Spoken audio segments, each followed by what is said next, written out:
Mesdames, Mesdemoiselles et Messieurs, je vous souhaite la bienvenue sur Franco Culture, votre émission. Et comme vous le savez, toutes les semaines, nous recevons en studio un ami, un compatriote, un Africain, un Européen, n'importe quel citoyen du monde qui est ici aux États-Unis ou qui est de passage et qui fait usage de la langue française. Et merci beaucoup à vous qui nous suivez un peu partout. Donc, comme on le fait à l'habitude, nous avons eu un invité aujourd'hui en studio, une très très belle créature, une femme qui nous vient de l'Afrique, qui nous vient d'une partie véritablement spéciale de l'Afrique, de Madagascar. Donc elle s'appelle Razia. Alors elle a accepté notre invitation, elle est en studio aujourd'hui pour partager un peu ce qu'elle fait avec nous. Alors Razia, je te souhaite la bienvenue. Bonjour, merci de m'avoir ici sur ton plateau. Et ça fait un moment qu'on se connaît, alors c'est marrant de te voir comme ça dans cette... Ça fait un peu bizarre, oui, je sais. Mais bon, c'est bien, c'est bien. Je suis très contente que tu fasses ça et je pense qu'on avait besoin de quelque chose comme ça. Super.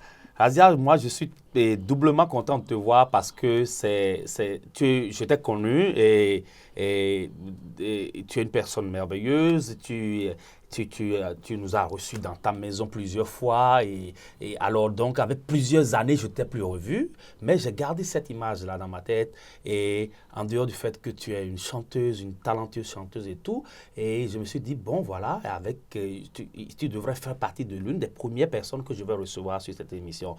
Je t'ai appelé et en même temps tu t'es arrangé, tu as fait tout pour venir ici. Vraiment c'est un grand plaisir pour moi et je tiens à te le dire. Merci, c'est un grand plaisir pour moi aussi. Alors, Asia, il s'agira de toi tout au long de cette émission et nous aurons donc à t'écouter et à ce que tu te présentes à tous les auditeurs qui nous suivent un peu partout dans le monde. Qui est Razia? On sait que tu viens de Madagascar, alors présente-nous un peu ta personne. Ok. Alors donc, je suis originaire de Madagascar. Je suis partie de Madagascar à un âge très jeune, quand j'avais 11 ans. Et je suis partie vivre un petit peu en Afrique de l'Ouest. Je suis partie faire mes études en France. Et finalement, pour atterrir à New York. C'est l'amour qui m'a amenée à New York. Et donc, cette ville que j'adore. Et j'y suis toujours après plusieurs années ici. Super. Et donc, tout ça pour expliquer un petit peu mon chemin au niveau de la musique qui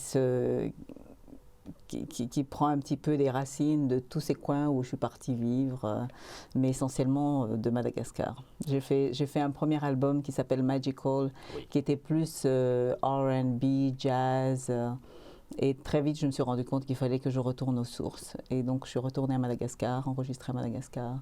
Et c'est là que je me suis aussi rendu compte qu'il y avait tout un problème de déforestation qui se passait à Madagascar. Il y a beaucoup de culture sur brûlis là-bas, malheureusement. C'est dans les habitudes, les coutumes qu'on a. Et bien sûr, ça détruit tout ce qu'on a comme végétation. On a des espèces très endémiques à Madagascar. C'est vraiment une végétation extraordinaire qui est un plus pour toute la planète.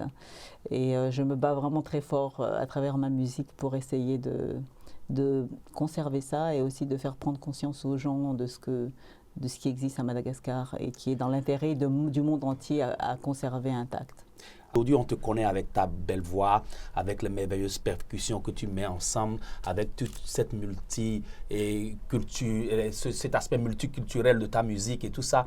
Est-ce que tu peux nous rappeler un peu dans quelles circonstances tu es venu à la musique?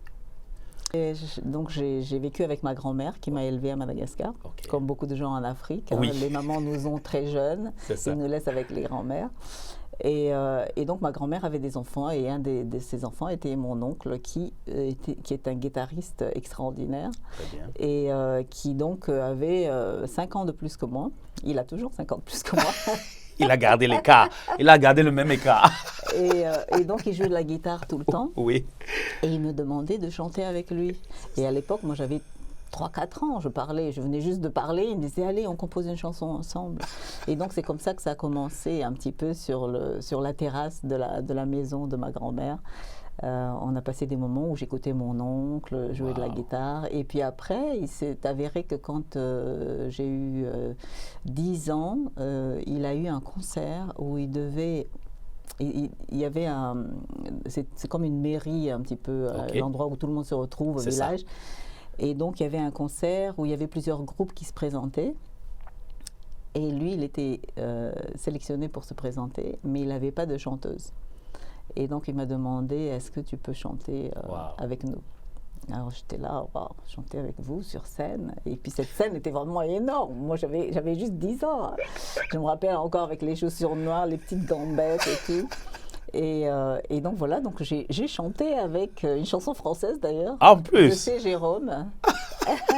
See me as you love me. Tu connais cette chanson? Je ne connais pas. Est-ce que tu peux nous redonner un peu cette chanson? Non, mais bon, c'est des vieux souvenirs. Hein. Oui.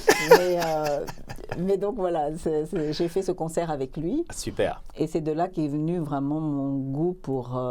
j'ai adoré chanter, être sur scène avec tous ces gens, communiquer avec le public. Et à partir de là, j'ai dit, voilà, c'est ce que je veux faire. Mais bon, ça m'a pris beaucoup de temps pour arriver à faire vraiment ce que je voulais faire, parce que j'ai fait d'autres choses entre-temps.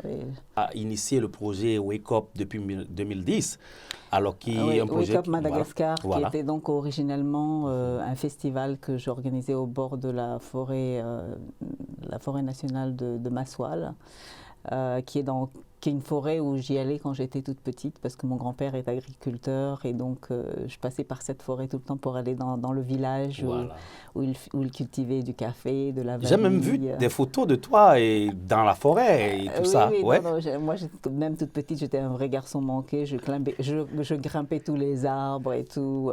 J'adore la nature. Donc voilà, c'est depuis très très petit. Et quand je me suis rendu compte en allant à Madagascar pour faire des recherches musicales par rapport aux racines, donc musicales de Madagascar, pour incorporer ça dans mon album, c'est là où j'ai réalisé tout ce qui se passait au niveau de l'environnement et j'ai décidé de faire quelque chose un peu plus grand, un festival qui allait réunir des musiciens malgaches et notamment des musiciens de renom à Madagascar, comme Jojo Obi, qui est notre plus grand, plus connu, plus aimé. Voilà. Et une personnalité. Absolument, oui. Et donc, on est parti, 4 groupes au bord de la forêt nationale de Madagascar. Et j'ai donc produit cet événement qui s'appelait Mifuaza Maswala, qui veut dire Réveillez-vous Maswala. Et ça s'est très très bien passé. On a eu beaucoup de presse internationale. Il y avait des choses qui se passaient en même temps ici aux États-Unis par rapport à l'importation de bois illégal par Gibson qui fait des guitares. Oui. Donc il y avait tout un truc qui se passait avec le Tea Party qui se passait ici aux États-Unis. Oui. Et en parallèle, on avait donc ce festival qui se passait à Madagascar, ce qui fait que la presse a tout de suite mis la connexion et donc, c'était un bien. J'avais rien prévu. Hein. C'est vraiment tombé comme ça, pouf. Super. Et à partir de là, c'était quelque chose de vraiment très bien perçu par les gens. On a fait aussi tout un programme de reforestation où on a planté des arbres. Et on a invité toute la population à venir et planter les arbres avec nous. Et c'était vraiment magnifique parce que ça, c'est dans ma ville natale, dans mon village natal. Et c'était la première fois que je jouais de la musique devant my people. Oui, c'est ça. Et donc, après ça... C'est beaucoup d'émotions et tout ça. C'était beaucoup, beaucoup d'émotions. Et donc, après ça, tout le monde m'a dit « Oh, mais il faut que tu refasses ça chaque année. » Mais c'était un peu compliqué de le faire à Madagascar parce que il y avait quand même pas mal de pression par rapport à la situation politique. On parlait de bois illégal, de coupure de bois illégal, du bois de rose. Donc, il y avait beaucoup de gens, politiciens, des gros business, des gens qui font des gros business avec ça, qui n'étaient pas très, très contents. Et je me suis dit que bon, je ne voulais pas prendre d'autres risques. Est-ce que directement ce projet-là a mis ta vie en danger? Est-ce que tu as été directement touché? Ouais, je l'ai pas senti comme ça, mais quand j'ai invité Jojo à venir avec moi et faire ce projet, oui. Il m'a dit, écoute Razia, moi j'ai toujours été un grand défendeur de la nature, mais tu sais qu'on ne veut pas mourir des héros. Hein. Absolument. Donc c'est là où je me suis dit, bon, ok, c'est pas si... peu dangereux que ça, mais j'avais fait un meeting avec le ministère de l'Environnement en disant vous allez avoir de la protection pour nous, n'est-ce pas? Et il m'a dit, mais bien sûr, on va avoir de la protection pour vous. On s'est rendu compte après qu'il n'y avait pas de protection du tout. Mais les habitants étaient tellement, comment dire ça, enthousiastes. Et ils avaient vraiment compris notre message et il y avait une vraie communication qui se passait. Ce qui fait qu'en fait, les gens même nous protégeaient. Voilà. Donc c'était, ça s'est bien passé. Mais je ne voulais pas prendre un autre risque et surtout prendre des gens avec moi dans ce genre d'aventure. Donc ça, c'est très bien. C'est un sujet qui m'intéresse beaucoup et qui intéresse beaucoup les gens parce qu'au-delà de la musique, vous voyez, on ne sait pas toujours quel est le combat qui est derrière. Et ça, c'est une valeur ajoutée à un artiste. Et je crois que c'est quelque chose de très, très intéressant. Ta vie est partagée entre Madagascar, Paris, New York. Comment tu organises tout ça du point de vue de l'équipe avec qui tu travailles? Comment ça se gère? Comment tu gères tout ça? Disons que l'idéal pour tout artiste, c'est d'avoir le même groupe avec lequel on circule sur toute la planète, mais il se trouve que la réalité est autre, parce que les budgets sont en train de diminuer, et donc personne ne peut vraiment, à moins que ce soit quelqu'un de connu qui puisse voyager avec son groupe partout sur la planète, mais sinon tu as des groupes un petit peu partout. Donc j'ai un groupe à Madagascar, j'ai un groupe à Paris, j'ai un groupe à New York, et il y a juste une personne qui est consistante, c'est le directeur musical qui est aussi le batteur. Et donc il vient avec moi et on forme différents groupes qui sont dans ces trois différents endroits, qui sont des endroits quand même assez clés, parce que je joue à Madagascar, je joue en Europe, donc j'utilise mon groupe français. Et puis aux États-Unis, comme tu sais, il y a toujours des problèmes pour faire venir des gens avec les visas. Avec les visas, oui. C'est une histoire de fou. Moi, je vois quand je fais venir justement Wake Up Madagascar, parce que après ce concert au bord de la forêt de Maswal, j'ai fait les concerts, j'ai ramené tout le même groupe de gens, le même groupe de musiciens, de chanteurs. On est 4 artistes, donc je les ai fait venir aux États-Unis. Et en 2012, on a fait donc Wake Up Madagascar aux États-Unis et au Canada, et on a refait ça en 2014. Mais là, tout le monde était là. OK, vous les ramenez encore 2015 ? Je dis là, je respire un petit peu. Je m'occupe de mon album, de mon dernier album qui est sorti cette année. Donc voilà, j'ai pris une année un petit peu off pour moi. Voilà, ça c'est super bien. Alors Razia, nous allons revenir dans un instant et pour parler de tes albums, de ce qui est sur le marché actuellement. Et nous allons un peu voir un peu comment ça se passe au niveau donc, de tes parutions. Mais nous allons écouter un de tes clips et nous allons aller à la pause. Et c'est Yo Yo Yo. Yo Yo Yo. Voilà un clip. Qui est une des premières chansons que j'ai écrites. Voilà. Et qui parle de la nostalgie que j'ai pour mon pays. Super. Donc, chers amis, et alors donc on suit Yo Yo Yo et on revient en studio.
Alimpuku ye nyatika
merci beaucoup. Ça, c'est très intéressant ce qu'on vient de voir.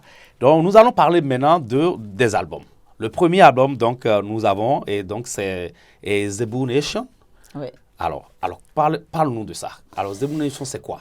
Alors, donc, Zebu Nation, Oui. c'est un album. Déjà, le zébu, c'est vraiment un animal qui est un peu comme un... Oui, c'est le zébu. Oui, Voilà. un animal qui est vraiment... qui représente beaucoup de choses à Madagascar. Qui a un côté spirituel, qui a un côté... enfin, bon, c'est une longue histoire, donc, mais c'est un animal qui est très emblématique pour Madagascar. Voilà. Et donc cet album, c'est un album qui parlait essentiellement de ce que j'ai vécu pendant le moment où je suis allée enregistrer donc, les parties instrumentales malgaches. Okay. Et on est parti dans un bus, on a fait le tour de Madagascar dans le sud pour récupérer des sons. Et ça parle donc de toute cette... comment dire ça, de la sécheresse, de la misère qui est un petit peu infligée aux gens de par non seulement la situation politique, qui a une répercussion sur la situation économique, mais aussi parce qu'à cause de la déforestation et à cause de tous ces problèmes-là. Donc c'est vraiment un album de prise de conscience de la situation environnementale à Madagascar. Et c'est le premier album qui parlait de ça.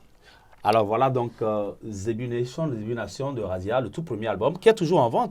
Oui, alors oui. C'est sur Amazon, c'est sur comme c'est ça. Sur Amazon, okay. C'est sur CD Baby, c'est sur enfin j'ai un distributeur, j'ai un label qui s'appelle Kumbancha qui a sorti ça. Okay. Et donc c'est vendu un peu partout dans le monde. Oui. Voilà. Est-ce qu'on peut la voir directement ici à New York? Il y a un endroit où on peut la voir directement? Directement à New York, je ne sais pas, mais je suis sûre que Barnes & Noble, je ne sais plus s'ils vendent encore des CD parce que personne ne vend de CD. Donc malheureusement, mais en tout cas sur CD Baby, ils peuvent l'avoir et sur Amazon. Alors donc ensuite, voilà, le tout récent, c'est un album de 10 titres, Akori. Oui. Akori, c'est dans quelle langue? Ben, c'est en malgache. En malgache, voilà, évidemment. Akori, qui veut dire What's up, on en est où? Voilà. Et donc, c'est un album qui, évidemment, reprend quelques thèmes, les mêmes thèmes qui me tiennent à cœur, qui est l'environnement, mais ça va un peu plus encore dans la situation politique. Je challenge un petit peu ce qui se passe dans mon pays au niveau de la politique. Comment ça se fait qu'on stagne autant c'est un problème africain, mais bon, à Madagascar, vraiment, avec toute la richesse qu'on a, c'est un pays qui peut s'envoler avec vraiment, on a toutes les richesses qu'on peut imaginer. Voilà. Et de voir qu'il y a des gens qui meurent de faim à Madagascar, c'est vraiment triste. Oui, c'est quand même l'un des pays le plus pauvre du monde, à côté de Haïti, et je crois que la Birmanie aussi n'est pas loin. Mais c'est vraiment pauvre, c'est désolant. Chaque fois que je rentre au pays, ça me fend le cœur de voir des gens qui souffrent. Il y a beaucoup d'enfants qui souffrent. Donc ça, c'est vraiment un album... Tous mes albums, de toute façon, sont dédiés au futur de Madagascar parce que tout ce que je fais, c'est pour les enfants de Madagascar. Super. On a beaucoup d'enfants à Madagascar. Tous ces pays, évidemment, qui sont en voie de développement, on procrée beaucoup plus qu'on ne devrait. Et les enfants se retrouvent dans la rue. Et bon, on se pose vraiment la question, qu'est-ce que va devenir Madagascar avec toute cette population quand tous les enfants vont avoir 18 ans, vont atteindre la majorité. Il va falloir trouver des boulots. Ça va être... Donc voilà, cet album est vraiment... Et puis je suis partie un peu plus encore roots que Zebu Nation au niveau musical. Voilà, Akori, voilà. On est parti donc dans une direction beaucoup plus roots et que je voulais absolument faire. Je voulais aller vraiment jusqu'au bout de ce côté roots de la musique. Voilà. Et, je travaille avec beaucoup de musiciens extraordinaires à Madagascar, dont Digari, Rajeri, enfin, et on a des instruments qui sont tellement spécifiques à Madagascar. Oui. Un autre musicien avec qui je travaille beaucoup qui s'appelle Charles Laquet, extraordinaire guitariste. Oui, enfin, la mélodie. Tout le monde. La mélodie venant de Madagascar est extraordinaire et unique. Unique, exactement. Oui. Quand on entend la musique de Madagascar, ça, on sait, ça a une identité. On est à Madagascar. Voilà, exactement. Alors donc, avec... Et ça aussi, oui. c'est un petit peu un problème aussi avec la musique malgache, Oui. malgache qui ne s'exporte pas aussi bien qu'elle devrait l'être. Oui. Je vois par exemple la musique de l'Afrique de l'Ouest s'exporte beaucoup plus. Oui. Les gens à l'extérieur sont beaucoup plus habitués au son de l'Afrique de l'Ouest. Et aussi peut-être c'est des rythmes qui sont un peu plus compréhensibles pour eux. Mais les rythmes malgaches qu'on a, c'est des rythmes complètement... les gens, quand ils écoutent ça, ils se disent « Ah, mais comment on bouge avec ça ?» Donc c'est pas une musique qui est facile à exporter. C'est une musique qui est très spécifique et très... encore une fois, endémique, je dirais. On n'a que des choses endémiques à Madagascar. Et donc, c'est une musique Enfin, je suis aussi là pour essayer de sortir un petit peu la musique de Madagascar pour que le monde se mette un petit peu plus au courant de ce qui se passe, et musicalement, environnementalement. Environnementalement. Voilà, donc on est en train de perdre la langue française. C'est d'ailleurs l'objectif de cette émission. C'est pour nous aider de temps en temps à reparler cette langue-là. On n'a pas la chance de le faire ici. Alors, Razia, donc, est-ce que est-ce qu'avec tout ce que tu es en train de faire, tu es sur la voie de t'investir dans une fondation à l'avenir, par exemple? Ça m'a été proposé à plusieurs reprises de créer une fondation, mais bon, j'ai vraiment trop à faire. Une fondation, c'est beaucoup, beaucoup d'énergie. Voilà. Et je fais déjà beaucoup de choses. Donc, c'est ça. Je pense que je vais juste m'occuper de faire la promotion par rapport à Wake Up Madagascar. Je vais continuer ça. Ça, c'est quelque chose que je tiens à continuer. Et donc faire des concerts avec ce groupe de musiciens. Et puis m'occuper de ma carrière et m'occuper de ma vie. Je sais que tu joues beaucoup dans les cabarets ici à New York, dans les plus grands coins et tout ça, mais est-ce que tu peux nous parler un peu de quelque chose qui se cuisine dans un prochain avenir, un projet et que tu as? Un projet, c'est Akori. Akori, c'est le nouveau projet qu'on a. C'est le nouveau projet, c'est sorti cette année, au mois de mars. Okay.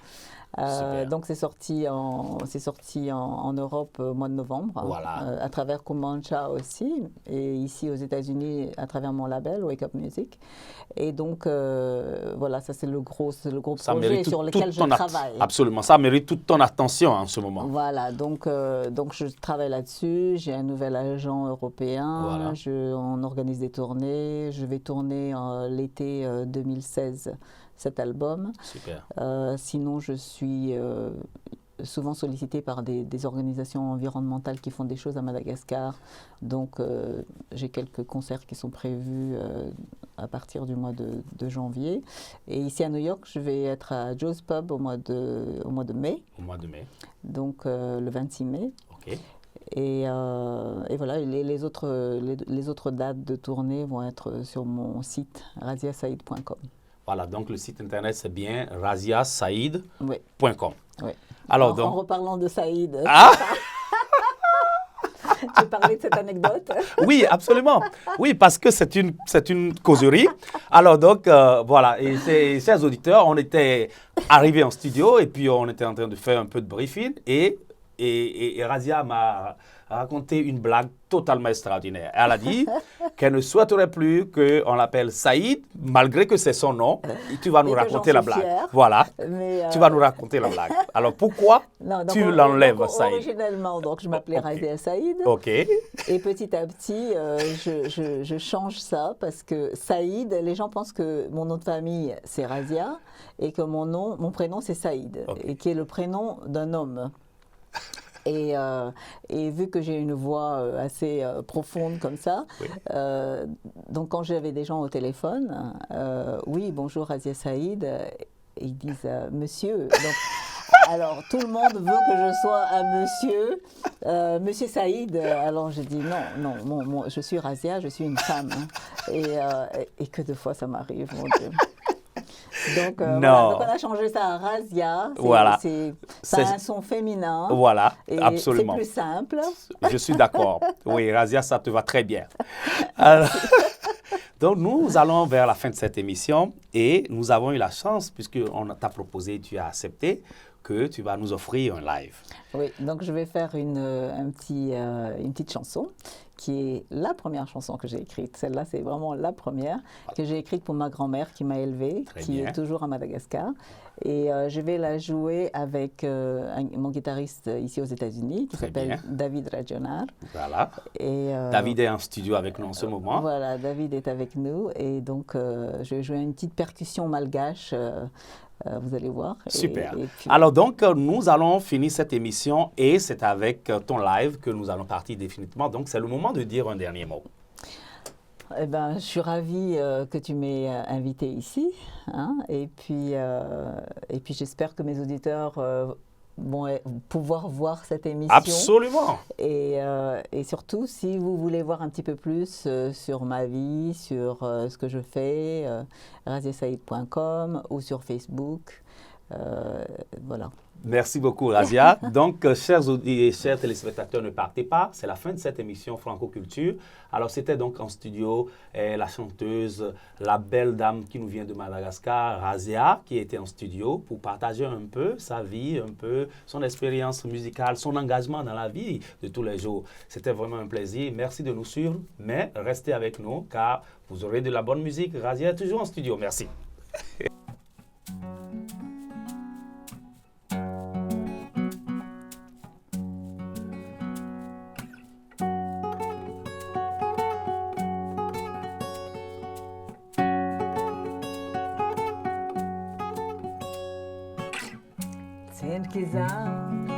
Zaumbola hele manirano karamaswandini Raja bivitana ufo ana wende karadeniko na heaven iteza zan kamaru fenu fiti avana.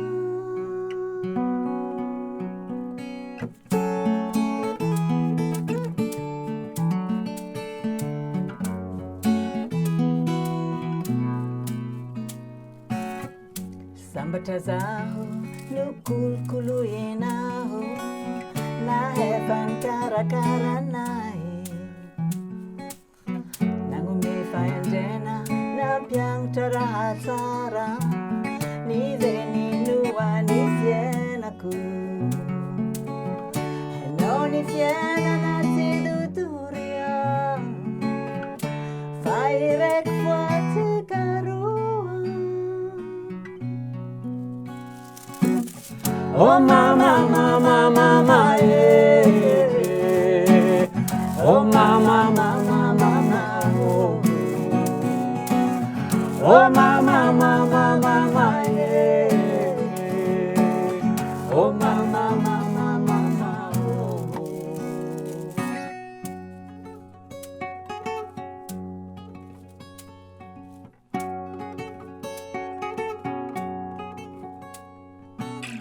Deka faliana, deka la helu, murafonya gala no nazi. I know before, deka nyandu, manatala se isanyandu. I know pamangala ramura, go man fitye banuza. Oh mama, mama, mama, yeah. Oh mama, mama, mama, oh. Oh mama, mama, mama, yeah. Oh mama, mama, mama, oh. Oh mama, mama, mama, yeah. Oh mama, mama, mama, oh. Oh mama, mama, mama, yeah. Oh mama, mama, mama, oh.